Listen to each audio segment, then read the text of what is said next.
निकोदेमसले उहाँलाई सोधे, यो कसरी हुनसक्छ भनेर भन्नुभएको छ।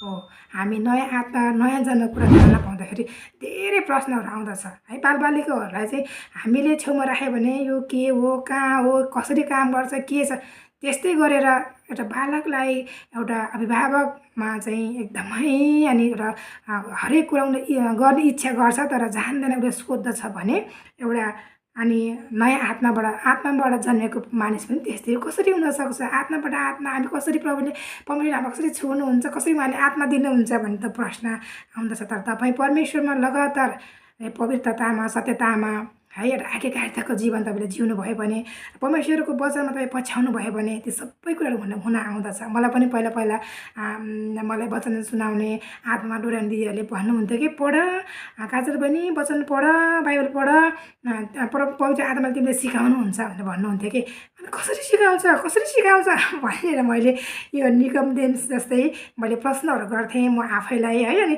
मलाई हाँसो पनि लाग्छ अहिले सोध्दै गर्दाखेरि, यसरी प्रभुले चाहिँ हामीलाई स्वर्गको भेदहरू खोल्नुहुन्छ। स्वर्गको त्यो आत्माले स्वर्गको त्यो अनि रहस्य कुराहरू चाहिँ आत्माद्वारा चाहिँ हामीलाई खोल्नु हुँदो रहेछ कि। म दङ्गै परेँ। अनि यो साधारण पुस्तक होइन, यो बाइबल साधारण पुस्तक होइन, यसमा चाहिँ एकदमै शक्ति छ भनेर भन्नुहुन्थ्यो। र म चाहिँ अनि ती कुराहरूलाई अनि सुन्थेँ अनि पढ्थेँ। अनि कतिपय त बुझ्दैन नि, छिट्टै त बुझ्दैन, तर कति कुराहरू त एकदमै मन छुने के है। अनि त्यो मन छुने कुराहरू त हो, यस्तो कुरा यो ठिक हो नि, यो राइट हो नि, यो कुरा भनेको ठिक हो नि, ठिकै भने पुस्तकमा भनेर आफ्नो जीवनको मेल खाएको कुराहरूलाई चाहिँ म त्यसरी मैले लिन्थेँ कि। अनि पछि चाहिँ प्रभुले चाहिँ मलाई सिकाउँदै लानुभयो।